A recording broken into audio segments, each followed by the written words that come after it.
Welcome to the SoberQ podcast. Hello, my name is Blake and I'm an alcoholic, and the question I've been asked to speak about today is step 5.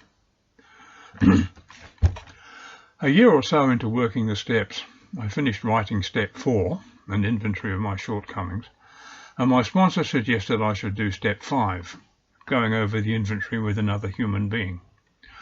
I was reluctant to do this, and I threw up all kinds of reasons not to. I didn't want to do it with anyone I knew. I didn't want to do it with anyone I was ever going to meet afterwards. I wanted to be sure that the other person would keep it confidential. And I wanted to be sure that the other person was good enough, well qualified and so on, to take my inventory. One day my sponsor rang me and said, "I fixed with you to do your inventory with a Catholic priest I know. Is this good enough?" And I was caught.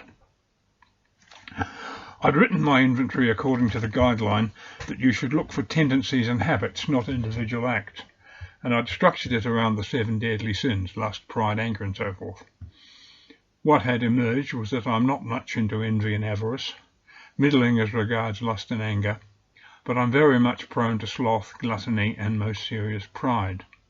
The kind of pride that won't let me admit to anyone that I'm wrong, which was the reason behind my reluctance to do step 5 in the first place. Anyway, I went down to see this priest and I went through the list. He listened. He didn't prompt me or anything, just let me ramble all the way through it. And at the end he said, "Anything else?" in a tone that seemed to indicate that he'd heard it all before. Then he asked a question that really got me thinking. "Is there anybody you haven't forgiven?" The answer was yes, there are a couple of guys who screwed me about 10 years ago, and I'll happily see them burn in hell. The priest didn't offer any comment, he just said, "Well, think about it." And he blessed me, and I went on my way. Doing my 5th step didn't immediately make a huge difference to my life, but it gave me a sense of closure on my past alcoholic life.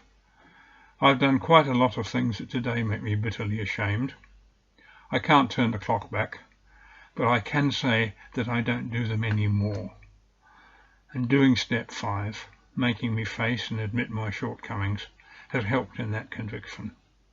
I'm glad I did step 5, just as I'm glad I'm a member of Alcoholics Today, because I'm living a good, useful, peaceful and basically happy life, which certainly wasn't the case when I was drinking.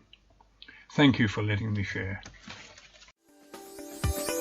If you would like to share your experience on a recovery question, visit the SoberQ podcast website at soberq.com. Thanks for listening.